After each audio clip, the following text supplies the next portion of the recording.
দর্শক আসসালামু আলাইকুম। সবাইকে আমন্ত্রণ জানাচ্ছি আমি ডক্টর মলি।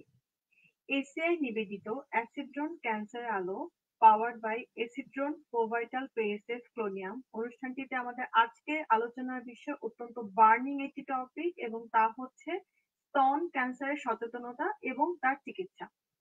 এই বিষয়টি নিয়ে কথা বলবার জন্য আমাদের সাথে আজকে ফেসবুক লাইভে আছেন doctor Ferdous Shahriar Syed, senior consultant medical oncology, Evercare hospital, previously known as Apollo hospital, Dhaka. জি, ধন্যবাদ। স্যার আসসালামু আলাইকুম। স্যার অনেক ধন্যবাদ স্যার আমাদের সাথে আজকে জয়েন করার জন্য। ওয়ালাইকুম সালাম। তা আমাদের যে টপিকটা আমরা আজকে নির্ধারণ করেছি যে স্তন ক্যান্সারের সচেতনতা এবং তার চিকিৎসা, তার শুরুতে স্যার একটু বলে নিতে চাই যেহেতু কারেন্ট যে মান্থটি আমরা দিয়ে যাচ্ছি অক্টোবর মাস, যেটাকে আমরা মেডিকেলে অনেকেই ডক্টররাও জানেন, এখন জনসাধারণ অনেকে জেনে গিয়েছেন যে আমরা বলি পিঙ্ক অক্টোবর। এবং এই পিঙ্ক অক্টোবরটা আসলে পুরো মাস জুড়েই আমরা স্তন ক্যান্সার সচেতনতার মাস হিসেবে পালন করি, যেটাকে আমরা বলে থাকি যে ব্রেস্ট ক্যান্সার অ্যাওয়ারনেস মান্থ। তো স্পেসিফিক্যালি স্যার দেখা যায় যে কোনো ডিজিজ বা কোনো একটা বিষয় নিয়ে যখন আমরা সচেতনতা তৈরি করতে চাই বা বিষয়টি নিয়ে জানতে চাই বা সবাইকে জানাতে চাই, তখন আমরা একটি দিন সেলিব্রেট করি, লাইক একটা ডে সেলিব্রেট করি, লাইক ওয়ার্ল্ড হাইপারটেনশন ডে বা ওয়ার্ল্ড হার্ট ডে বা ওয়ার্ল্ড ডায়াবেটিক ডে এরকম। কিন্তু এই ব্রেস্ট ক্যান্সারের সচেতনতার বিষয়টিতে কেন আমরা পুরো মাস ব্যাপী আসলে দিবসটি মানে পালন করছি, বা পুরো মাস ব্যাপী কেন আমাদের সচেতনতার বিষয়টি আসে, স্যার এটি যদি আমাদের সাথে ফার্স্ট একটু শেয়ার করেন। ধন্যবাদ। ব্রেস্ট ক্যান্সার বা স্তন ক্যান্সার একটা মারাত্মক মানে ইদানিং কালে মারাত্মক ভাবে আবির্ভূত হয়েছে সারা পৃথিবীব্যাপী। আগে এটা ওয়েস্টার্ন কান্ট্রি আর কি, যেসব ওদের দেশে বিদেশের রোগ হিসেবে ধরা হতো, কিন্তু এখন দেখা যাচ্ছে যত দিন যাচ্ছে যে ওয়েস্টার্ন কান্ট্রি গুলোর মতোই আমাদের দেশের মতো দেশগুলোতেও স্তন ক্যান্সারের প্রাদুর্ভাব খুব বৃদ্ধি পাচ্ছে। এবং এই এত বৃদ্ধি পাচ্ছে এবং এখানে দেখা যাচ্ছে যে 2018 সালের একটা স্ট্যাটিস্টিক্সে দেখাচ্ছে যে প্রায় সারা পৃথিবীতে প্রায় 21 লক্ষ মহিলা ব্রেস্ট ক্যান্সারে আক্রান্ত হয়েছিলেন। এবং এদের মধ্যে আহ প্রায় 6.5 লাখ, 6,27,000 এরকম মহিলা মৃত্যুবরণ করেছিল। তো এটা একটা বার্নিং ইস্যু। দেখেন, একটা বৎসরে এত মহিলা পৃথিবীব্যাপী ক্যান্সার হচ্ছে, তো এবং এত মহিলা মারা যাচ্ছেন, মহিলাদের মধ্যে বেশি হয় যেহেতু, এটা একটা দিন দিয়ে এটাকে বোঝানো যায় না। এটাকে অ্যাওয়ারনেস করতে গেলে, এটা গুরুত্ব বোঝাতে গেলে এটা পুরো মাসব্যাপী বিভিন্ন রকম প্রোগ্রাম করতে হয়, বিভিন্ন রকম আলোচনা এবং বিভিন্ন রকম টক শো, বিভিন্ন রকম অ্যাক্টিভিটিস যেগুলো বলি আমরা, করে এগুলোকে অ্যাওয়ারনেস প্রোগ্রাম করতে হয়। এবং এই জন্য এটা একদিনে এটা সম্ভব না। এই কারণেই এটার গুরুত্ব বিবেচনা করে এটাকে পুরো একটা মাস ব্যাপী পালন করা হয়ে থাকে। ওকে স্যার, ধন্যবাদ স্যার। মানে আমার যেটা কথা থেকে উঠে আসলো যে আসলে একটি দিনে আসলে এইটার প্রাদুর্ভাব যেভাবে ছড়িয়েছে, আগে ইউরোপীয় কান্ট্রিতে ছিল, এখন আমাদের দেশে এবং ডেভেলপিং কান্ট্রিতে যেভাবে ছড়িয়েছে, তাতে করে আসলে একটি দিন দিয়ে আসলে সচেতনতাটা আসলে বোঝানো সম্ভব না, যার কারণে আমরা পুরো মাস ব্যাপী হয়তো বা বিভিন্ন ধরনের কার্যক্রম এবং পরিক্রমা করে থাকি। স্যার একটু যদি জানি যে ক্যান্সার শব্দটির সাথে প্রথমেই দুটি শব্দ জড়িত থাকে, যে একটি হচ্ছে ভয় আর তারপরেরটি হচ্ছে মৃত্যু। সেক্ষেত্রে ব্রেস্ট ক্যান্সারের সাথে এই দুটি শব্দকে আমরা কতটুকু আসলে কোরিলেট করব, যে আদৌ কি ব্রেস্ট ক্যান্সারের ক্ষেত্রে এই দুটি শব্দ কি সেই অন্যান্য ক্যান্সারের মতোই আমরা চিন্তা করব কিনা, বা অন্যরকম ভাবে চিন্তা করা যায় কিনা ব্রেস্ট ক্যান্সার বিষয়টিতে, স্যার যেটা আমাদের কিছু বলেন। দেখেন, ব্রেস্ট থাকা মানে ব্রেস্ট ক্যান্সারের রিস্কে পড়ে যাওয়া। একটা স্ট্যাটিস্টিক্সে বলে, আমেরিকান স্ট্যাটিস্টিক্স যদিও, যে প্রতি 8 জন মহিলার একজনের, তাদের যদি 70-75 বছর বয়স পর্যন্ত বেঁচে থাকে, তাদের জীবদ্দশায় ব্রেস্ট ক্যান্সার হবে 8 জনে একজন। এটা কিন্তু একটা বেশ বড় নাম্বার, হ্যাঁ। তো এই জন্য এটা একটা ভয় কাজ করতেই পারে। যখন এই স্ট্যাটিস্টিক্সটা, এই পরিসংখ্যানটা মানুষজন জানতে পারে, তখন তাদের মনের মধ্যে একটা ভয় হতে পারে যে আমি এই 8 জনের একজনের মধ্যে পড়ে যাব কিনা। তো ভয়টা তো দেখেন, আমরা করোনা নিয়ে এখন আমরা বসবাস করছি, প্রথম দিকে আমরা খুব ভয় পেয়েছি। এখন কিন্তু আস্তে আস্তে ভয়টা আমাদের কেটে গিয়েছে। আমরা জানতে পেরেছি যে এটাকে মাস্ক পরতে হয়, হাত ধুতে হয়, সোশ্যাল ডিস্টেন্সিং করতে হয়, এসব করে এটার থেকে বেশিরভাগ ক্ষেত্রে পরিত্রাণ পেতে হয়। তো ব্রেস্ট ক্যান্সারও এরকম, যে হলে তো ঠিক আছে, এটা হলে জন্য তাড়াতাড়ি আমরা ধরতে পারি এটাকে, প্রাথমিকভাবে যেন এটা ধরা পড়ে, এবং আমরা যেন চিকিৎসাটা ঠিকভাবে নিতে পারি, তাহলে কিন্তু এটা এই মৃত্যু, যেটা আপনি বললেন মৃত্যু প্রসঙ্গে আসছি, যে মৃত্যুটা তাহলে কিন্তু বহুলাংশেই কিন্তু এটাকে অ্যাভয়েড করা যায়। যে মৃত্যুটা কিন্তু হয়ে থাকে যখন ব্রেস্ট ক্যান্সার ছড়িয়ে যায়, যে কোনো ক্যান্সারই যখন ছড়িয়ে যায়, যখন এটা স্টেজ বলি আমরা, যে স্টেজটা যখন অ্যাডভান্স হয়ে যায়, যখন একখানের ক্যান্সার আরো অন্য জায়গায় চলে যায়, এক বা একাধিক জায়গায়, তখন এটা স্টেজ 4 হয়ে যায়, অথবা আরেকটু আগে হলে স্টেজ 3।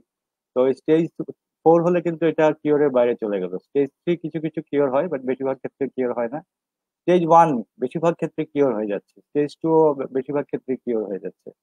তো ওই জন্য ভয়টা যদি না করে সচেতন হতে হলে, তখন কিন্তু ওই ইয়ে করা যায়, আমি কিভাবে এটাকে আর্লি ডায়াগনোসিস করা যায়, এটা তখন মাথায় যদি আমরা এই যে সচেতনতা মাস যে হচ্ছে, এটা কিন্তু একটা বড় জিনিস হলো আর্লি ডায়াগনোসিসটা আমরা যেন মানুষজনের মানে একটা মাথায় ঢুকিয়ে দিতে পারি, যাতে করে এই ভয় না পেয়ে তারা লক্ষণ হওয়ার আগেই অথবা লক্ষণ হওয়ার সাথে সাথেই ডাক্তারের কাছে গিয়ে এটাকে যেন আর্লি স্টেজে এটা ডায়াগনোসিস হয়ে যায়, এবং তাহলে এটা চিকিৎসাগুলো যেন ঠিকভাবে হয়তো পারে, এবং এর ফলে যেন মৃত্যুটাকে আমরা অনেকাংশে কমিয়ে আনতে পারি। এবং তাই হচ্ছে। হ্যাঁ, ওয়েস্টার্ন কান্ট্রি গুলোতে মৃত্যুর হার অনেক কমে গিয়েছে। ওদের স্ক্রিনিং হয়, ওদের একটা বয়স হওয়ার পরে ওদের দেশে বেশিরভাগ মহিলাদেরকে বেশিরভাগ দেশে ওই ওই ইয়ে থেকে জিপি কিংবা ফ্যামিলি ফিজিশিয়ানেরা কল করে যে আপনার ব্রেস্ট ক্যান্সারের স্ক্রিনিং এর টাইম হয়ে গেছে, আপনি আসেন আমাদের স্ক্রিনিং করে যান। স্ক্রিনিং হলে কিছু পরীক্ষা, সেই পরীক্ষার মাধ্যমে সিমটম হওয়ার আগেই, সিমটম মানে লক্ষণ হওয়ার আগেই ব্রেস্ট ক্যান্সারকে ধরা পড়ে যায়। এবং এটা ধরা পড়লে তখন এটা খুবই আর্লি স্টেজে থাকে, এবং তখন এটাকে যদি চিকিৎসা ঠিক মতো হয়, এটা কিন্তু কিওর হওয়ার সম্ভাবনা 90 ভাগের উপরে হয়ে যায়। তা আমি একটু এই মুহূর্তে প্রশ্ন করবো, যেহেতু আপনি বলছেন যে আর্লি স্ক্রিনিংটা খুবই গুরুত্বপূর্ণ স্পেসিফিক্যালি ব্রেস্ট ক্যান্সারের ক্ষেত্রে। স্যার, আমি যদি একটু জানতে চাই যে আসলে ব্রেস্ট ক্যান্সারের প্রিভেলেন্সটা আসলে বাংলাদেশে কত, বা পরিসংখ্যানটা কতটুকু, যাদের আক্রান্ত হচ্ছে বা আপনারা ডেইলি কেসেসে পাচ্ছেন, বা এটা মোটামুটি একটা জরিপ করে আপনাদের ধারণা হয়েছে যে এই পরিমাণ প্রিভেলেন্স রেটটা এখন বাংলাদেশে দেখা যাচ্ছে, এবং সেই তাদের মধ্যে ইয়ং অ্যাডাল্ট আসলে কত পার্সেন্ট, স্যার যদি আমার সাথে একটু শেয়ার করেন যে এই সংখ্যাটা। অ্যাকচুয়াল পরিসংখ্যান বলা খুব মুশকিল, কেননা আমাদের পরিসংখ্যানে আমরা কিন্তু খুব দুর্বল। হ্যাঁ, আমরা আন্দাজ হ্যাঁ, করতে পারি খালি, কিন্তু খুবই দুর্বল আমাদের সেজন্যই স্যার, পরিসংখ্যান। জি এটা বলেন। স্যার শুধুমাত্র ব্রেস্ট ক্যান্সারের ক্ষেত্রে না, আসলে আমাদের স্যার সবগুলো ডিজিজের ক্ষেত্রে, কারণ আমরা যেহেতু হিউজ এবং ডেন্স পপুলেটেড একটা কান্ট্রি, আমাদের পক্ষে আসলে পরিসংখ্যানটা মানে ওভাবে করে করাটাও খুব একটা টাফ একটা বিষয়। বাট যেটা স্যার আপনার ধারণা থেকে মনে হয় যে যেহেতু ক্লিনিক্যাল প্র্যাকটিসে আপনি আছেন, সেই প্রেক্ষাপটে যদি আপনি স্যার একটু আমাদেরকে ধারণা দেন যে হ্যাঁ, ব্রেস্ট প্রিভিলেন্স রেটটা কিরকম, এবং সেই সাথে আ- ইয়ং আ- কত চান্সেস থাকে। হ্যাঁ, আমি আমি তো অনেক বছর হলো ক্যান্সারের ডাক্তারি করছি আমার প্র্যাকটিসে। তো আমার যেটা হলো, আমার মতামত যেটা, যে আমি প্রতি বছরই কিন্তু তার আগের বছরের তুলনায় ব্রেস্ট ক্যান্সার রোগীর সংখ্যা বেশি পাচ্ছি। এবং এটা কিন্তু একটা মানে বলতে পারবো যে আমার নিজের প্র্যাকটিসে আমি দেখছি যে গত বছর 2019 সালে যত ব্রেস্ট ক্যান্সার রোগী পেয়েছি, 2020 সালে তার থেকে বেশি পাচ্ছি। তো এটা একটা উদ্বেগের বিষয়। আরেকটা জিনিস যে আপনি যেটা বললেন ইয়াংদের মধ্যে, হ্যাঁ, ইয়াংদের মধ্যে কিন্তু আমাদের দেশে, আমেরিকা, ইউরোপে বা ওয়েস্টার্ন কান্ট্রি গুলোতে দেখা যায় যে একটা বড় অংশ 55 বছর কি 60 বছরের উপরে ব্রেস্ট ক্যান্সার ধরা পড়ে। আমাদের দেশে কিন্তু দেখা যাচ্ছে প্রায় অর্ধেক, অর্ধেকই কিন্তু এই 50-এর নিচে, প্রায় অর্ধেক। এবং আমরা দেখছি যে এরা পিরিয়ড হচ্ছে, মানে মাসিক বন্ধ হয়ে যায় নাই, এই অবস্থাতে ব্রেস্ট ক্যান্সারের হয়েছে এরকম রোগীর সংখ্যা আমার প্র্যাকটিসে তো প্রায় অর্ধেক। তো এটাও একটা ইয়ে, যে আমাদের স্ট্যাটিস্টিক্সটা যদি আমরা ঠিকভাবে, আমরা পরিসংখ্যান ঠিকভাবে করতাম, আমাদের ক্যান্সার রেজিস্ট্রি গুলো আমরা যদি চালু করতে পারতাম, তাহলে এটা বুঝতে পারতাম যে ক্যান্সার রেজিস্ট্রিতে এগুলো সব, এই তথ্য উপাত্ত গুলো সব থাকে। তখন আমরা বুঝতে পারতাম যে আসল ঘটনাটা কি, এবং তখন একটা রিসার্চ করা যেত যে কেন আমাদের দেশে এত ইয়াং মেয়েদের, মহিলাদের ব্রেস্ট ক্যান্সার হচ্ছে। ওইগুলো নিয়ে অনেক কিছু গবেষণার বিষয় ছিল, কিন্তু এগুলো হচ্ছে না বলে, আমাদের পরিসংখ্যান গুলো নাই বলে এবং ক্যান্সার রেজিস্ট্রি না থাকাতে আমরা এই বিষয়ে পিছিয়ে আছি। কিন্তু ব্যক্তিগত অভিজ্ঞতা থেকে বলছি যে মহিলাদের, ইয়াং মহিলাদের অনেক অনেক ক্যান্সার হচ্ছে আমাদের দেশে, ব্রেস্ট ক্যান্সার বিশেষ করে। টপিক আপনি তুলে আনলেন যে আমাদের প্রত্যেক ইয়ারলি দেখা যাচ্ছে যে ব্রেস্ট ক্যান্সার রেটটা বাড়ছে, মানে রোগীর সংখ্যাটা বাড়ছে, মানে আপনাদের কাছে এসে যারা বলছে যে ডায়াগনোসিসের জন্য আসছে এবং ডায়াগনোসিস এর সংখ্যাও বাড়ছে যে ব্রেস্ট ক্যান্সার হয়েছে। এটার পিছনে যুক্তিটা কি স্যার? কি কি হতে পারে? সাপোজ যে এরকম কি হতে পারে কিনা যে না সংখ্যাই বাড়ছে, আরেকটা বিষয় কি হতে পারে না কিনা যে অ্যাওয়ারনেসটাও বাড়ছে, যেহেতু আমরা প্রত্যেক অ্যাওয়ারনেস মান্থে অক্টোবর ছাড়াও পুরো বছর জুড়ে অনেক অ্যাওয়ারনেস ফাংশন করে থাকি রিগার্ডিং ব্রেস্ট ক্যান্সার স্পেসিফিক্যালি। সেক্ষেত্রে কি যারা অ্যাওয়ার ছিল না তারাও অ্যাওয়ার হচ্ছে, এরকম বিষয়টা কি আছে কিনা স্যার? অবশ্যই অ্যাওয়ারনেস তো বাড়ছে, এটাও আমি বলতে পারবো যে প্রতি বছরই অ্যাওয়ারনেস বাড়ছে। এই যেমন সংখ্যাটা বাড়ছে, অ্যাওয়ারনেস বাড়ছে। আরো আছে জিনিসটা যে আগে একটু লজ্জা লজ্জা বেশি কাজ করতো, মানুষজন ডাক্তারের একটা প্রাইভেট পার্ট দেখাতে যাবে, বিশেষ করে বেশিরভাগ ডাক্তারের পুরুষ ডাক্তার। তো এটার জন্য একটা সোশ্যাল ট্যাবু বলি না আমরা, এগুলো ছিল। হুম, হুম, তো এগুলো আস্তে আস্তে আমরা আমাদের সোসাইটি পরিবর্তন হচ্ছে, সমাজ পরিবর্তন হচ্ছে, এবং মহিলারাও এগিয়ে আসছেন এবং মহিলারা সচেতন হচ্ছেন। এটা তো অবশ্যই একটা কারণ। আর একটা কারণ হচ্ছে গিয়ে আমরা ওয়েস্টার্ন লাইফস্টাইল, যেটা খাওয়া দাওয়া চলাফেরা এগুলো, এবং অলসতা আমাদের মধ্যে বেড়ে গিয়েছে, অকর্মণ্যতা, আমাদের শারীরিক অকর্মণ্যতা। হ্যাঁ, এই এই জিনিসগুলো, তারপরে খাওয়া দাওয়া আমরা খুব বেশি ওয়েস্টার্ন মানে দেশগুলো, যেগুলো ওয়েস্টার্ন দেশে কিন্তু ভালো লোকজন, যারা শিক্ষিত লোকজন, এরা কিন্তু সালাদ টালাদ এগুলোই বেশি খায়, বুঝছেন। হুম, হুম, কিন্তু হুম, হুম। আমরা বার্গার, আমাদের আমরা পোড়া বার্গার, ভাজা, ভাজা পোড়া ইত্যাদি ইত্যাদিতে বেশি চলে গেছি। তো এবং আমরা এইসব প্রচুর পরিমাণ ফাস্ট ফুড খাই স্যার, এবং সেটার ফাস্ট সাথে ফুড হচ্ছে খাওয়া মিট হচ্ছে। এবং হ্যাঁ, মানে আমাদের প্রোটিনটা বেশি ইনটেক হয়, ফাইবার জাতীয় হ্যাঁ, প্রোটিন। দেখেন আমাদের দেশে কিন্তু আমরা আজকাল রাস্তাঘাটে তাকালেই দেখবেন অনেক অনেক মোটা সোটা লোকজন দেখা যায়। এটা কয়েক বছর আগেও ছিল না, ধরেন 15-20 বছর আগে এত মোটা সোটা লোক ছিল না। এবং এদের মধ্যে একটা বহু বড় অংশ এরা ওই ফাস্টফুডে অভ্যস্ত। এবং এই যে শরীরে চর্বি জমা, অতিরিক্ত ওজন কমা এবং কায়িক পরিশ্রম না করা, এগুলো কিন্তু এই ক্যান্সার গুলোর পিছনে কিছু অংশ হলেও দায়ী আছে। দাঁড়িয়ে আছে, এবং আমাদের ফিজিক্যাল অ্যাক্টিভিটিটা অনেক কমে গেছে। আমরা অধিকাংশ লোকই এখন অনেক সেডেন্টারি হয়ে গেছে, বসে কাজ অনেক। করার প্রবণতাটা অনেক বেড়ে গিয়েছে। এবং দেখা যাচ্ছে অধিকাংশ মানুষই গ্রামে যারা ছিলেন এক সময় তারা হয়তো বা এখন শহরে চলে আসছেন এবং সেডেন্টারি ওয়ার্কার হয়ে যাচ্ছেন, এটাও একটা বড় বড় ফ্যাক্টর কাজ করে। স্যার আপনি আমাদেরকে ফার্স্টে শেয়ার করেছেন যে যাদের ক্ষেত্রে দেখা যাচ্ছে যে আর্লি ডিটেকশন হয় সেক্ষেত্রে অন্যান্য অনেক ক্যান্সার থেকে ব্রেস্ট ক্যান্সারের ঝুঁকির চান্সেসটা কম থাকে। স্যার এই বিষয়টি যদি আমাদেরকে একটু ব্যাখ্যা করেন, কারণ অনেকেই দর্শক আশা করি প্রোগ্রামটি দেখছে এবং তাদের এই মনের মধ্যে প্রশ্ন থাকতে পারে যদি আমার হয় এবং আমি আর্লি ডিটেক্টেড হয়ে যাই তাহলে আমার বাঁচার সম্ভাবনা কতটুকু বা তখন আমি কি করতে পারবো, এই বিষয়টি যদি স্যার একটু বলেন আমাদের। জি, আহ, যেটা আমি বলছিলাম যে একটা কথা বলেছি, স্ক্রিনিং। স্ক্রিনিংটা কিন্তু একটা জিনিস, যখন আমাদের একটা যে বয়স থেকে ব্রেস্ট ক্যান্সারের হওয়ার সম্ভাবনা বাড়তে থাকে, যেটা ধরলাম আমি 40-45 এরকম বয়স থেকে এটা বাড়তে থাকে এটা হওয়ার, এবং প্রায় 70 বছর পর্যন্ত এটার সম্ভাবনা থাকে মানে হওয়ার। তো এরপরে আবার কমতে থাকে, আস্তে আস্তে কমতে থাকে। তো এই যে যখন 40 বছর হলো কি 45 বছর হলো, তখন যদি আমরা আহ এই যে স্ক্রিনিং এর মধ্যে একটা ম্যামোগ্রাম বলে একটা পরীক্ষা আছে। এটা এক ধরনের এক্স রে, বিশেষ ধরনের এক্স রে, এটা স্তনের ভিতরের সব জিনিসগুলো দেখা হয়। এবং এই ভিতরের মধ্যে খুব ক্ষুদ্র অবস্থায় ক্যান্সার হয়েছে যখন, কিন্তু রোগী কিন্তু তখন কিছুই বুঝতে পারে নাই, তার হাতেও লাগে না চাকা, কোনো হাতেও কোনো চাকা লাগে নাই, ব্যথাও নাই, কিছুই নাই, কিন্তু একটা টিউমার হয়ে বসে আছে এবং সাইজটা খুব ছোট। তো এটা ওই যে স্টেজিং বললাম না, তো স্টেজ হিসাবে কিন্তু এটা খুব আর্লি স্টেজ, এবং এটা বগলে কিংবা অন্য কোনো জায়গায় ছড়ায় না, এরকম অবস্থায় ধরা পড়ে যায়। তো এই অবস্থায় যদি ধরা পড়ে, আমরা স্টেজ ওয়ান আমরা বলি, এবং স্টেজ ওয়ানের মধ্যেও এবার এ বি এইসব আছে, মানে সাব গ্রুপ আছে। তো এই সাব গ্রুপের মধ্যে খুব আর্লি যদি হয়, স্টেজ 1A হয়, মানে এটা খুবই ছোট, মানে 5 মিলিমিটার থেকে ছোট। আহ, তো এই টিউমার গুলো কিন্তু অপারেশন করে ফেললে, এবং তারপরে যদি কিছু চিকিৎসা লাগে, অ্যাডজুভেন্ট হিসেবে বলি আমরা, রেডিওথেরাপি, অন্য কেমোথেরাপি ইত্যাদি হোয়াট এভার আর কি, যার যার লাগে। ব্রেস্ট ক্যান্সার কিন্তু অনেক রকমের আছে এবং তার হিসাবে বিভিন্ন রকম চিকিৎসা হয়। তো অ্যাপ্রোপ্রিয়েট চিকিৎসাটা যদি পেয়ে যায়, তাহলে কিন্তু দেখা যায় 90 ভাগের উপরে রোগী কিন্তু অ্যাটলিস্ট 5 ইয়ার সার্ভাইভাল কিন্তু, মোর দেন, মানে 90%, 90% কি আরো বেশি, 95% মেবি, যারা 5 বছর অন্তত তাদের এই রোগটা হবে না অথবা ফিরে আসবে না। এখন স্তন ক্যান্সার আর্লি স্টেজে ধরা পড়লেও এমনও দেখা গেছে 20 বছর পরে আরেকটা ক্যান্সার হয়ে আসছে। এটা হতে পারে, হ্যাঁ, আর্লি স্টেজে ক্যান্সার ছিল, হরমোন দিয়ে চিকিৎসা করার মতো ফেভারেবল ব্রেস্ট ক্যান্সার ছিল, তারপরেও কিন্তু আসতে পারে, কিন্তু এই সংখ্যাটা খুব কম। কম। হ্যাঁ, তো ওই জন্য আর্লি স্টেজে যদি ধরা পড়ে এবং ঠিক মতো চিকিৎসাটা হয় যেরকম হওয়ার কথা, সেই ক্ষেত্রে কিন্তু এই মহিলার কিওর হয়ে যাওয়ার সম্ভাবনা অনেক অনেক বেড়ে গেল।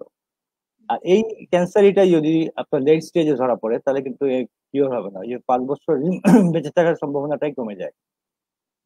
হ্যাঁ, অথবা সে এটা রিকার করবেই, এরকম কিছু ক্যান্সার আছে যে রিকার করবেই, আমরা ধরে নিচ্ছি যে এটা স্টেজে আসছে স্টেজ 3, এটা রিকার করার সম্ভাবনা খুব বেশি।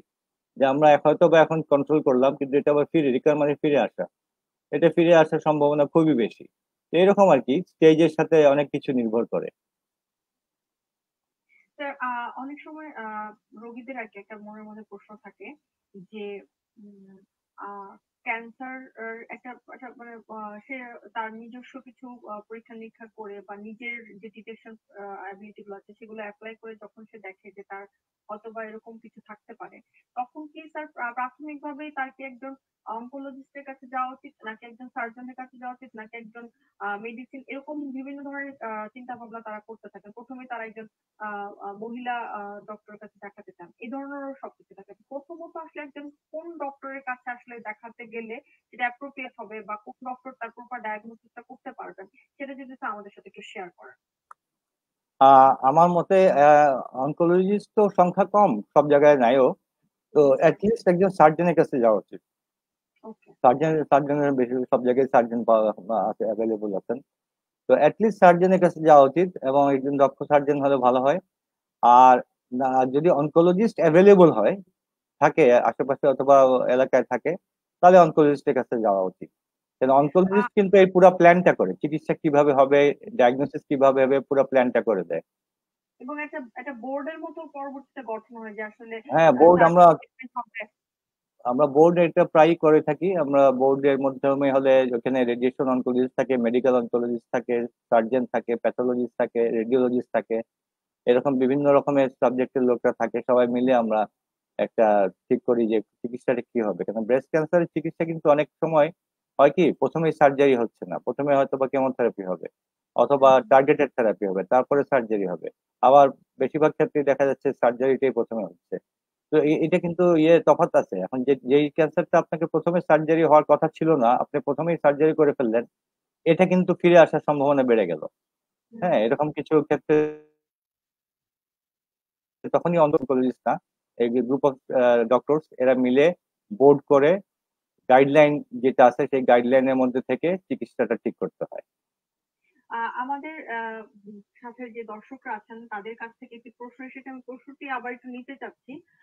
যারা আছেন আমাদের সাথে টেকনিশিয়ান, তারা যদি আমাদের কিছু হেল্প করেন যে প্রশ্নটি কি। স্যার, আমি প্রশ্নটি একটু পড়ছি। কাজী কাউসার আক্তার প্রশ্নটি করেছেন যে আমার বোনের ব্রেস্ট ক্যান্সারের 3rd স্টেজে ধরা পড়ে, টাটা হসপিটালে ট্রিটমেন্ট করাচ্ছে, এখন 4th স্টেজে চলে আসছে, উনি ওরাল কেমোথেরাপি চলছে উনার, এখন লেগের হিপ জয়েন্টে ব্যথা করছে, আমার কোশ্চেন হচ্ছে উনি কি ভালো হবে কিনা।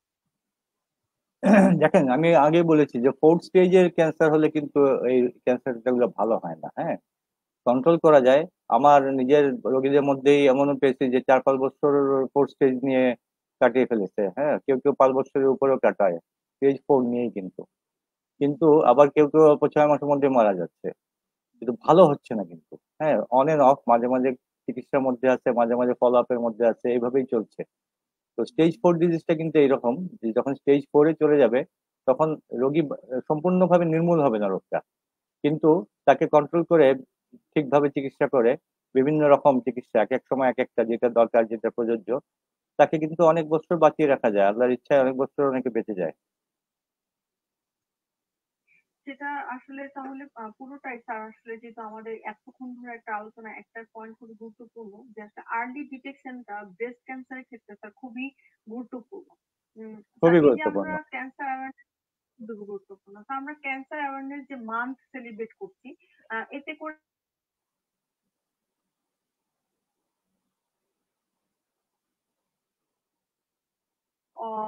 উদ্যোগ নেই কিনা, বা আমরা কোনো ফ্রি ব্রেস্ট স্ক্রিনিং করি কিনা, বা আমরা আসলে আর্লি ডিটেকশনটা কতটুকু গুরুত্বপূর্ণ সে বিষয়ে কোনো মানে কোনো ধরনের।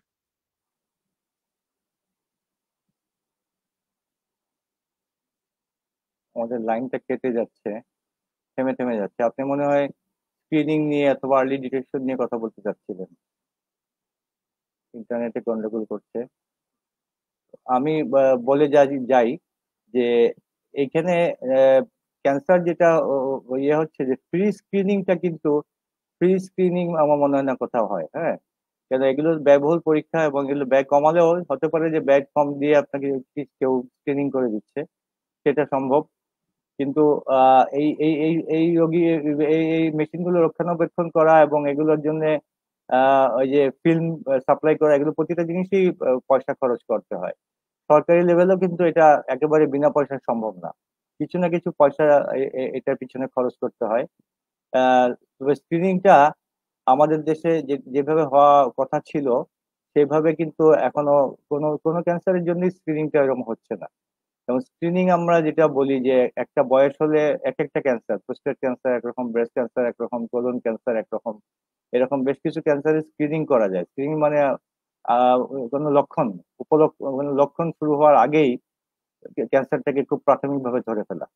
তো ব্রেস্ট ক্যান্সারের ক্ষেত্রে ম্যামোগ্রামটা সবচেয়ে ইম্পর্টেন্ট জিনিস। এখন ম্যামোগ্রাম তো অ্যাভেলেবল না সব জায়গায়, সব ডিস্ট্রিক্টেই ম্যামোগ্রাম আছে কিনা আমি জানি না। তবে যদি তাও থাকে থাকে এটাকে ওই ডিস্ট্রিক্ট হসপিটালে যেতে হবে অথবা কোনো জায়গায় প্রাইভেট হসপিটালে গিয়ে এটা করতে হবে। এবং এই ম্যামোগ্রাম কিন্তু একটা গাইডলাইন দিচ্ছে যে এটাকে একটা বায়োপসি করতে হবে। তো তখনই একটা বায়োপসি করে পরীক্ষা করে আসলে দেখা যায় এটা ক্যান্সার কিনা, নিডল দিয়ে বায়োপসি করা হয়। আমাদের দেশে আবার সমস্যা হলো গিয়ে আমরা এফএনএসসি বলে একটা পরীক্ষা, এটার প্রতি বেশি ঝুঁকি। তো এফএনএসসি টা খুব একটা ভালো আইডিয়া না। এফএনএসসি হলো খুব চিকন একটা ফাইন নিডল অ্যাসপিরেশন সাইটোলজি, খুব চিকন একটা নিডল দিয়ে কিছু রস বের করে এনে ব্রেস্টের ওই জায়গা থেকে পরীক্ষা করা হয়। এখন এফএনএসসি করতে গিয়ে দেখা যায় যে ক্যান্সারটা হয়তো বা ধরা পড়লো, কিন্তু এটার আরো কিছু সাবগ্রুপ থাকে, চিকিৎসার জন্য দরকার হয়। এগুলো কিন্তু এই ইনফরমেশন গুলো এফএনএসসি থেকে আসে না। তো আমরা যখন নিডল বায়োপসি করি, নিডল বায়োপসি বেশিরভাগ ক্ষেত্রেই করা যায় যদি খুব ক্ষুদ্র হয় টিউমার সাইজ, ক্যান্সারের সাইজটা, তাহলে এফএনএসসি। আদারওয়াইজ কিন্তু বায়োপসি, নিডল বায়োপসি করে, আমরা বারবার বলি নিডল বায়োপসি করেন, নিডল বায়োপসি করেন, এফএনএসসি যায় না। কিন্তু আমরা প্রায় দেখি ক্লিনিশিয়ানরা এফএনএসসি একটা রিকুইজিশন দিয়ে দেন। হ্যাঁ, যে এফএনএসসি করে দেখেন, এফএনএসসি টা কিন্তু আমরা ইনকমপ্লিট ইনফরমেশন পাচ্ছি বেশিরভাগ ক্ষেত্রেই। তো বায়োপসি করা যেখানে আপনার সব জায়গায় থাকবে না, আবার যেখানে আছে সেখানে পাঠিয়ে দেন, যে যে সেন্টারে বায়োপসি হচ্ছে, রিল বায়োপসি, সেখান থেকে বায়োপসি করে আর্লি ধরা ধরা পড়ে যাচ্ছে। তো ওই যে স্ক্রিনিংটা, এইটা কিন্তু আহ, বিনা পয়সায় দেওয়া কখনোই সম্ভব না, কিন্তু কম খরচে আহ, এগিয়ে আসতে পারে, বিভিন্ন অর্গানাইজেশন এগিয়ে আসতে পারে, সরকার এগিয়ে আসতে পারে। আর আমাদের দেশে তো অনেক ধনী লোক আছে আজকাল, ওনারাও ফিলান্থ্রপিস্ট বলি আমরা, বিদেশে আছে অনেকে, এই দেশেও আছে যারা দান খয়রাত করেন। তো দান খয়রাতটার আমরা হয় কি অনেকে জানি না যে দান খয়রাতের যে এটাও একটা দান খয়রাতের একটা দিক, যে আমি ম্যামোগ্রাম করে দিচ্ছি স্ক্রিনিং হিসাবে। আমি খালি মসজিদ মাদ্রাসায় না দিয়ে আমি মহিলাদের ম্যামোগ্রাম করার ব্যবস্থা করে দিচ্ছি। দ্যাটস এ ভেরি গুড, মানে একটা সৎকার জারিয়া, আপনার একটা মানে দান খয়রাতের একটা বড় ব্যাপার। তো এগুলো আর আসতে হবে, এগুলো আমাদের মাথায় আসতে হবে, এবং এগুলো করলে একসময় না একসময় স্ক্রিনিংটা পপুলার হবে। তখন মানুষজন বুঝবে যে আমার বয়স 40-45 হয়ে গেছে, আমাকে এখন স্ক্রিনিং করতে হবে। হবে। তা একটি প্রশ্ন সবসময় করতে চাই যে যাদের আর্লি ডিটেকশনের একটা সম্ভাবনা থাকে, যে না আর্লি ডিটেক্ট হওয়ার সম্ভাবনা আছে, এবং তার ক্ষেত্রে দেখা যাচ্ছে যে প্রায় মানে 98 to 100% তার পূর্বাবস্থায় ফিরে থাকার মানে আসার মতো সম্ভাবনা, তাদেরকে প্রথমতই কি আমরা স্যার নিডল বায়োপসি করি কিনা, বা অথবা তাদের ফার্স্ট আমরা ইনভেস্টিগেশনটা কি দিই স্যার, সেটা কি ম্যামোগ্রাম অর নিডল বায়োপসি? মানে অনেকে হয়তো বা নিজেরাই করে নিয়ে ডক্টরের কাছে যেতে চায় অনেক সময়, কারণ দেখা যাচ্ছে ডক্টর প্রপারলি না পাওয়ার কারণে নিজের একটা টেস্ট করতে চায় ফার্স্টে। সেখানে সেক্ষেত্রে আসলে রোগীদের জন্য স্যার সাজেশনটা কি হবে, যে তারা কি একটা ম্যামোগ্রাম করবে নাকি একটা এক- এক- বায়োপসি করবে, এই বিষয়টি স্যার যদি বলেন। একটা ম্যামোগ্রাম এবং একটা আল্ট্রাসোনোগ্রাম, এই দুইটা পরীক্ষা করতে ম্যামোগ্রাম, হবে। ম্যামোগ্রাম আলট্রাসোনোগ্রাম এবং অফ ব্রেস্ট এবং আল্ট্রাসোনোগ্রাম, হ্যাঁ, এবং আলট্রাসোনোগ্রাম। ম্যামোগ্রাম অফ ব্রেস্ট, হ্যাঁ। তা আপনি আমাদের সাথে একটা কথা বললেন যে অনেক সময় দেখা যাচ্ছে surgery is not the first option, অনেক সময় কেমোথেরাপি ফার্স্ট অপশন হয়ে থাকে, পরবর্তীতে হয়তো অনেক সময় সার্জারির অপশনটা আসে। তা এটা আসলে কিসের উপর ভিত্তি করে, যে এই জিনিসগুলোকে আসলে আমরা কখন, মানে কোন জিনিসটার উপর ভিত্তি করে আমরা সাধারণত এই ডিসিশন গুলো নিয়ে থাকি? এটা আসলে কি কি বিষয়গুলো এখানে কাজ করে স্যার? এটা একদম আগে যেটা ছিল স্টেজ 3 এ এই পর্যন্ত বলতো যে প্রথমে অপারেশন করে ফেলো। এখন হুম কিন্তু বলছে স্টেজ 2 থেকে আরম্ভ করতে হয়। স্টেজ 2 এবং 3 এই দুটাতেই আর্লি যদি মানে আগে কেমোথেরাপি দিয়ে অথবা টার্গেটেড থেরাপি দিয়ে তারপরে যদি অপারেশনে যাওয়া হয় তাহলে ভালো। এটা ভালো মানে কি, এটা রিকারেন্স যে ভবিষ্যতে ফিরে আসার সম্ভাবনা কমে। এই যে ব্রেস্ট ক্যান্সার নিয়ে আমি একটু আগে বললাম যে অনেক ধরনের ব্রেস্ট ক্যান্সার, একটা ট্রিপল নেগেটিভ ব্রেস্ট ক্যান্সার আছে। হুম এখানে তিনটা জিনিস, মানে এগুলো খুব টেকনিক্যাল জিনিস, এত কিছু আমি টেকনিক্যালি বলবো না। তিনটা জিনিস ব্রেস্টের মধ্যে আমরা খুব ইম্পর্টেন্টলি আমরা টিউমারের মধ্যে পাই। এই তিনটা জিনিসই অ্যাবসেন্ট, তখন কিন্তু এটাকে বলে ট্রিপল নেগেটিভ ব্রেস্ট ক্যান্সার। এগুলো কিন্তু খুব বেশি রিকারেন্স হয়, খুব বেশি ফিরে আসে। তো এগুলো যখন স্টেজ 2 আর স্টেজ 3 হয়, তখন আমরা যদি আগে কেমোথেরাপি দিয়ে তারপরে যাই সার্জারিতে, তারপরে সার্জারি পরে আরো চিকিৎসা লাগে, কারো রেডিয়েশনও লাগে, কারো আবার কেমো লাগে, ইত্যাদি ইত্যাদি, কারো হরমোন থেরাপি লাগে। তো এগুলো যদি ঠিকভাবে করা হয় আগে কেমো দিয়ে, তাহলে কিন্তু রিকারেন্সটা কম হয়, রিকারেন্স মানে ফিরে আসাটা কমে যায়।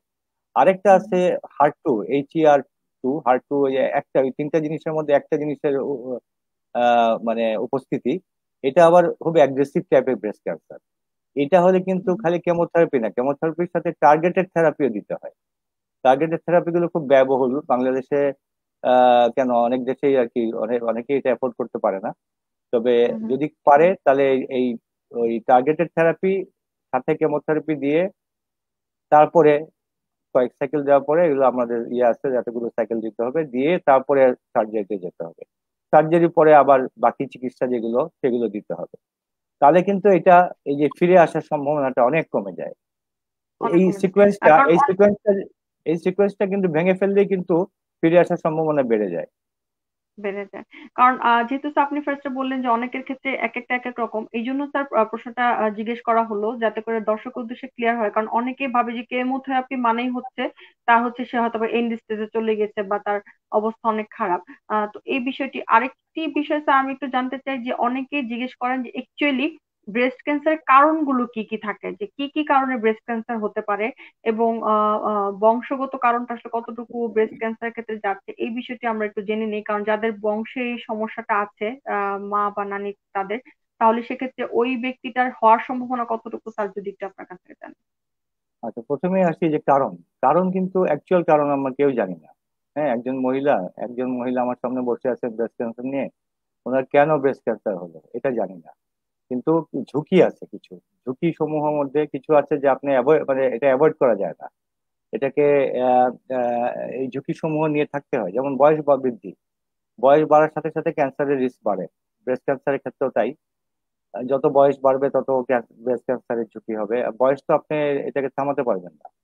2 নম্বর হলো গিয়ে আহ, আহ, কিছু জেনেটিক্যালি, যে আপনি যেটা বললেন যে ফ্যামিলি এতে মা খালা কারো ছিল, জেনেটিক অ্যাবাউট অ্যাবাউট 5 to 10% ক্ষেত্রে, 5 থেকে 10 ভাগ ক্ষেত্রে জেনেটিক কিছু চেঞ্জ থাকে। জিন আমরা বলি একটা জিনিস, এই জিনগত ভাবে কিছু পরিবর্তন হয়ে যায়।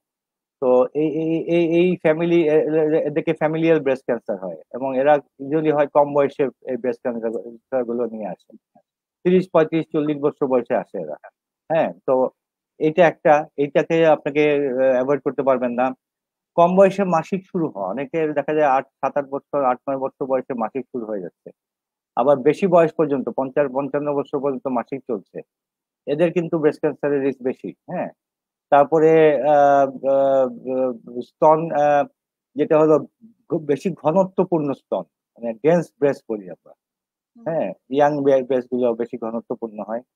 আর যদি ওই ব্যক্তিরই আগে ব্রেস্ট ক্যান্সার এক এক ব্রেস্টে হয়ে থাকে, তাহলে অন্য ব্রেস্টে হওয়ার অথবা ব্রেস্ট ক্যান্সার ফিরে আসার সম্ভাবনা বেশি থাকে। ব্রেস্ট ক্যান্সার না কিন্তু টিউমার হয়েছিল, সেই টিউমার হওয়ার ফলশ্রুতিতেও তার ব্রেস্ট ক্যান্সার হওয়ার সম্ভাবনা বেশি থাকে। আবার তার ফ্যামিলিতে যদি কারো ব্রেস্ট ক্যান্সার, মা খালা ফুপু এরকম রক্ত সম্পর্কীয় মহিলাদের, বোন, হ্যাঁ, এদের যদি হয়ে থাকে ব্রেস্ট ক্যান্সার অথবা ওভারিয়ান ক্যান্সার, এই গ্রুপটার মধ্যেও কিন্তু ঝুঁকি অনেক বেশি। হ্যাঁ, বেশি থাকে। আরেকটা আছে, একটা আগে একটা খুব পপুলার ড্রাগ ছিল ডাইইথাইল সিলভেস্ট্রল। এই ওষুধটা যারা খেয়েছিল অনেকদিন, বিভিন্ন কারণ ছিল, ওই কারণে তাদের কিন্তু ব্রেস্ট ক্যান্সারের ঝুঁকি অনেক বেশি। আবার পরে দেখা গিয়েছে যে আহ, যে মাসিক শেষ হয়ে যাওয়ার পরে অনেকের খুব গা গরম হয়ে যায়, হট ফ্লাশ টাশ হয় বেশি। হ্যাঁ, পোস্ট মেনোপজাল সিনড্রোম বলি আমরা। এর জন্য একসময় কিন্তু ওই হরমোন রিপ্লেসমেন্ট থেরাপি খুব পপুলার ছিল, প্রায় মহিলাদেরকে দিয়ে দেওয়া হতো, এবং দিলে তাদের এইগুলো কম হতো, বেশ আরাম পেত। এগুলো দেখা যায় যে ব্রেস্ট ক্যান্সার হওয়ার পিছনে একটা দায়ী আছে। তো এগুলো খেয়ে ফেল, যে একবার আপনি যখন খেয়ে ফেলেছেন অনেকদিন, তখন তো এটাকে অ্যাভয়েড করার কিছু নাই। আর অ্যাভয়েড করতে পারা যায় যেগুলো, যেমন শারীরিক অকর্মণ্যতা, এটা অ্যাভয়েড করা যায়। শারীরিকভাবে সুস্থ থাকা, ব্যায়াম করা, হাঁটাচলা করা, এইসব করা, অ্যাক্টিভ থাকা, এটাকে আপনি অ্যাভয়েড করতে পারি। হ্যাঁ, আর তারপরে আহ মাসিক বন্ধের পরে, যদি যারা দেখবেন অনেক মহিলা আমাদের দেশে দেখা যায়, না সব দেশে, আমাদের দেশে তো দেখি আমরা, যে যারা মোটা হয়ে যাচ্ছে অথবা অত্যাধিক মোটা হয়ে যাচ্ছে, তাদের কিন্তু ব্রেস্ট ক্যান্সার হওয়ার রিস্ক বেশি। তো এটাকে অ্যাভয়েড করা যায় ব্যায়াম ট্যায়াম করে, খাওয়া দাওয়া কন্ট্রোল করে। তো এইটা আরেকটা রিস্ক ফ্যাক্টর মানে যেটাকে, ওবেসিটিটা একটা বড় ফ্যাক্টর স্যার, ওজন অবেসিটি, হ্যাঁ, এবং মাসিক বন্ধ হয়ে যাওয়ার পরে ওজন বেড়ে যাওয়া খুব খুব বেশি কমন আমাদের দেশে। ওবেসিটিটা এদের স্যার কিন্তু ব্রেস্ট ক্যান্সারের রিস্ক বেশি। এবং ওবেসিটিটা হ্যাঁ, আপনি বেসিক্যালি আসলে sir not only breast cancer, সবকিছুর জন্যই আসলে একটা অ্যালার্মিং সাইন যে যারা ওবেস হয়ে যায় বা যাদের ওজন বৃদ্ধি জি। পায় সব রোগেরই একটা কারণ থাকে। আমাদের সাথে দর্শক আছেন, উনি একটা প্রশ্ন করেছেন স্যার, আমরা প্রশ্নটি একটু নেই। এমডি পাভেল ভুইয়া, তার প্রশ্ন হচ্ছে, dear sir, which diagnosis is the best for breast cancer and in bone metastasis, which bisphosphonate agency suitable for treatment of cancer? তার প্রশ্নটা হচ্ছে যে ব্রেস্ট ক্যান্সারের জন্য বেস্ট ডায়াগনোসিস কোনটা, এবং যদি বনি মেটাস্টেসিসটা হয়ে যায় ব্রেস্ট ক্যান্সার থেকে, সেক্ষেত্রে বায়োফসফোনেট কোনটা ইউজ করা যেতে পারে? দেখেন, ব্রেস্ট ক্যান্সারের মানে ক্যান্সার খালি ব্রেস্ট ক্যান্সার না, সব ক্যান্সারই আপনাকে ডায়াগনোসিস করতে হবে বায়োপসি করে। বায়োপসি করে আর টিস্যু নিতে হবে, টিস্যু নিয়ে তারপরে এটা থেকে এটা হিস্টোপ্যাথোলজি পরীক্ষা, যেটা প্যাথোলজিস্টরা করেন, করে, এবং এটার সাথে ইমিউনো হিস্টোকেমিস্ট্রি বলে আরেকটা কেমিক্যাল পরীক্ষা, এগুলো করে ব্রেস্ট ক্যান্সারটা ডায়াগনোসিস করতে হয়, এবং টাইপ অফ ব্রেস্ট ক্যান্সার এটা জানতে হয়। আর বিসফসফোনেট যেটা বললেন আপনি, এই বিসফসফোনেট ইউজ হয় যখন হাড়ের মধ্যে চলে যায়, এই হাড়টাকে ব্যথা, হাড়ে গেলে হাড়ে ব্যথা হয়, হাড় ভেঙে যাওয়ার সম্ভাবনা থাকে। বিসফসফোনেট এইগুলো কমায়, এই ভেঙে যাওয়ার সম্ভাবনা কমিয়ে দেয়, বোন পেন কমিয়ে দেয় ইত্যাদি। তো এই বিসফসফোনেট আবার সবাইকে দেওয়া যায় না। হ্যাঁ, এটা আবার কিডনি ফাংশন যদি খারাপ থাকে, ক্রিয়েটিনিন বেশি থাকে, তখন আমরা ডেনোসুম্যাব, ম্যাব বলি, একটা মনোক্লোনাল অ্যান্টিবডি, ডেনোসুম্যাব ওষুধটাকে আমরা প্রেফার করি। সেটা আবার কিডনি ফাংশন খারাপ থাকলে দেওয়া যায়। তো যাদের কিডনি ফাংশন খারাপ না, তাদেরকে আমরা বিসফসফোনেট অথবা ডেনোসুম্যাব, দুটার যে কোনো একটা দিতে পারি। ডেনোসুম্যাবের দাম বেশি। আর যাদের কিডনি ফাংশন খারাপ, তাদেরকে আমরা ডেনোসুম্যাব দিতে হবে, তাদেরকে আমরা বিসফসফোনেট দিতে পারবো না। স্যার আমরা একটু যদি মানে অনেকটুকু চিকিৎসার আমরা কভার করে ফেলেছি, বাট তারপর স্পেসিফিকলি যদি একটু জানতে চাই যে যদি আর্লি ডিটেক্ট হয় তার ক্ষেত্রে আসলে আহ অনেকটাই কিওর করা পসিবল, কিন্তু যদি আর্লি ডিটেক্ট নাও হয় সেক্ষেত্রে আসলে আমরা প্রথমে চিন্তা করি যে দেশের বাইরে চলে যাব বা ভালো কোনো কান্ট্রি দিকে চিকিৎসা নিব, বাংলাদেশে নয়। এই বিষয়টি নিয়ে স্যার আপনার মতামতটা কি? আসলে আমরা আমাদের দেশে তো স্বয়ংসম্পূর্ণ, আমরা আমাদের এম থেকে জানি, বাট দর্শকদের উদ্দেশ্যে স্যার আপনার মতামতটা যদি আমাদের সাথে শেয়ার করেন যে আমাদের দেশে আমরা কতটুকু সাকসেসফুলি ব্রেস্ট ক্যান্সার ট্রিটমেন্ট করতে পারছি এবং কতটুকু সাকসেস হচ্ছি স্যার। দেখেন, একটা জিনিস কমন সেন্স অ্যাপ্লাই যদি করি আমরা, যে আমরা বাইরে যদি যাই, আমরা কিন্তু খোঁজ খবর নিয়ে সাধারণত, খুব বোকা না হলে সাধারণত আমরা খোঁজ খবর করে যাই যে বাইরের দেশে কোন হাসপাতালটা ভালো হাসপাতাল। তো এই ভালো হাসপাতালে গিয়ে কিন্তু হাজির হচ্ছেন। হ্যাঁ, তো আজে বাজে জায়গায় বোকা মানুষরা যেতে পারে, কিন্তু সাধারণ লোকজন কিন্তু খোঁজ খবর নিয়েই ভালো জায়গায় যাচ্ছে। ভালো জায়গায় যায়। তো এই সেম জিনিসটা কিন্তু আপনি বাংলাদেশে দেখেন না কেন, বাংলাদেশে আমাদের কোথায় ভালো জিনিস আছে, সেখানে গিয়ে হাজির হন, আপনি সেম সমমানের চিকিৎসা পাবেন। হ্যাঁ, তো একটু কমন সেন্স অ্যাপ্লাই করলেই হয়, যে বাংলাদেশে আমি চিকিৎসা করলে বাংলাদেশে কোথায় কোথায় ভালো ভালো চিকিৎসা হয়, ভালো হাসপাতাল কোনগুলো, সেগুলোতে গিয়ে হাজির হন। আমাদের দেশে আর কি গ্রেডিং নাই, হসপিটালের কোনো কিছু তো গ্রেডিং নাই আমাদের। না আছে হসপিটালের গ্রেডিং, না আছে রেস্টুরেন্টের গ্রেডিং, না আছে কিছু। অনেক জায়গায় বিদেশে কিন্তু রেস্টুরেন্টে ওই ম্যানেজারের পিছনে একটা সাইনবোর্ড ঝুলে, এ প্লাস না, এ না বি ক্যাটাগরিতে খেতে আসছি, না সি ক্যাটাগরিতে। তো আমি ঢুকলাম, আমি জানলাম যে কোন ক্যাটাগরি রেস্টুরেন্টে আসছি। তো এইটা তো নাই আমাদের। হ্যাঁ, আমি এই হাসপাতালটা বেস্ট হাসপাতাল, একটা তো বেস্ট হাসপাতাল হয় না, একটা A+ গ্রুপের হাসপাতাল, A গ্রুপের হসপিটাল, B গ্রুপের হসপিটাল, এটা তো জানি না আমরা। সমস্যা হয়ে গেছে এখানে। আমরা হয় কি বিভিন্ন ভাবে সাধারণ জায়গায় চলে যাই, গিয়ে যখন দেখি এটা পছন্দ হচ্ছে না, বিভিন্ন কারণে পছন্দ হয় না, চিকিৎসা যে খারাপ তা বলবো না, কিন্তু পরিবেশ পছন্দ হয় নাই। হ্যাঁ, হয়তো পরিবেশ পছন্দ হয় নাই, বললো যে এখানে ভালো লাগে না, এখানে আমি করাবো না, আমি বিদেশ চলে যাবো। কিন্তু বিদেশ কিন্তু আপনি বেছে বেছে কিন্তু খুব ভালো জায়গায় যাচ্ছেন। তো বাংলাদেশে আপনি বেছে বেছে ভালো জায়গায় আসেন, অবশ্যই ভালো চিকিৎসা পাবেন। হ্যাঁ।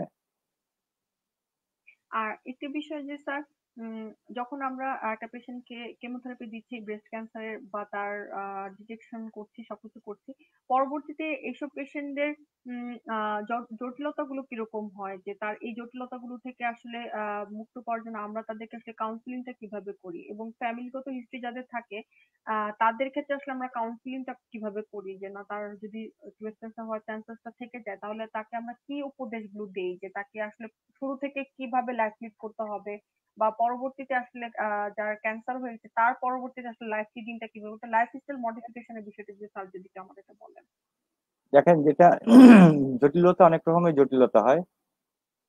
কিছু জটিলতা হয় চিকিৎসা, মানে ক্যান্সারের জন্য, অ্যাডভান্স ক্যান্সার ভালো হচ্ছে না, জটিলতা বাড়ছে। কিছু হয় চিকিৎসার জন্য, চিকিৎসার সাইড এফেক্ট আছে। হ্যাঁ, কিছু হয় হলো কি দুটার জন্যই। তো স্টেজ 4 ডিজিজ নিয়ে যে আমি বললাম না কি, আমি পেয়েছি মহিলারা 5 বছরের উপরে বেঁচে আছে। তো যা কিন্তু জটিলতা কিছু কিছু না কিছু কিছু নিয়েই সে বেঁচে আছে। কিন্তু সেগুলো তাদেরকে বোঝাতে হয় যে এই জটিলতা যখন আপনার বাড়বে আমাদের কাছে আসবেন, আমরা এইগুলোকে লাঘব করার জন্য যা যা করা করবো। নতুন জটিলতা কিছু হলে আসবেন, এগুলো বোঝাতে হয় যে নতুন জটিলতা যদি কিছু মনে করেন যে না একটু ডাক্তার দেখানো দরকার, অবশ্যই আপনি ডাক্তারের কাছে যাবেন। তো এগুলো কাউন্সিলিং করলে, তারপরে ব্যায়ামের একটা ইয়ে করা হয়। অনেকে দেখেন আমাদের দেশে ব্রেস্ট ক্যান্সার সার্জারিতে কিন্তু বগলও কাটা হয়, বগলে কেটে বগল থেকে গ্রন্থিগুলো গ্ল্যান্ড গুলো বের করা হয়।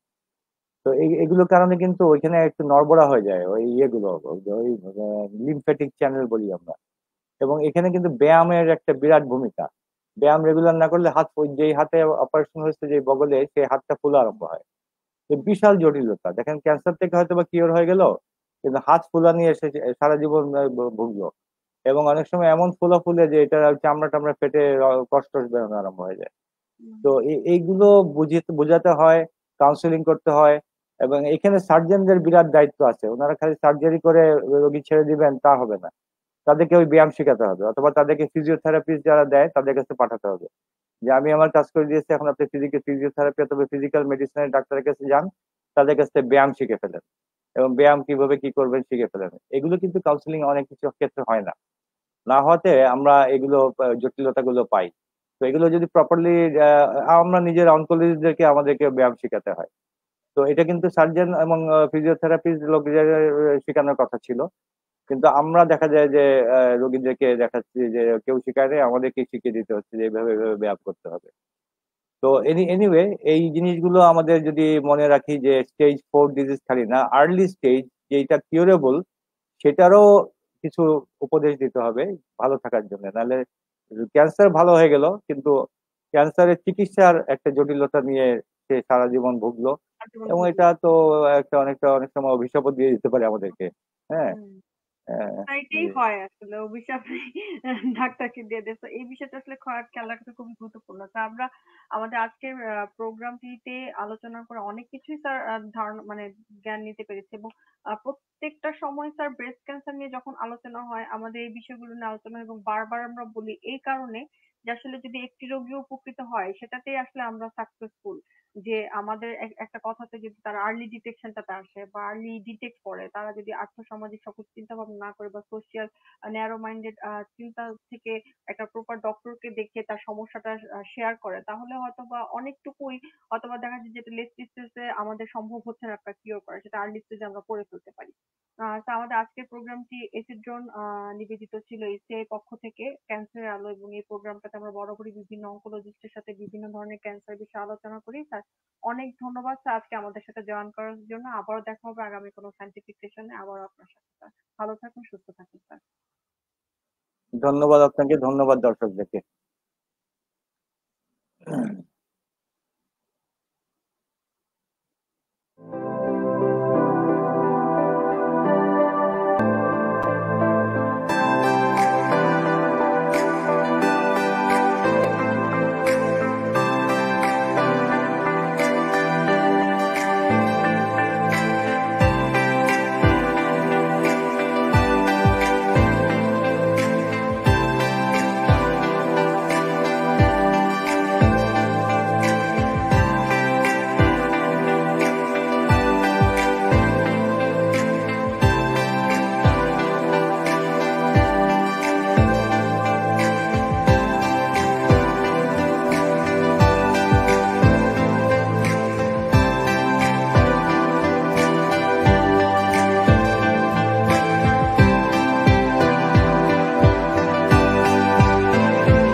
are watching Raj TV, Jagorone, Bangladesh. Please subscribe our channel.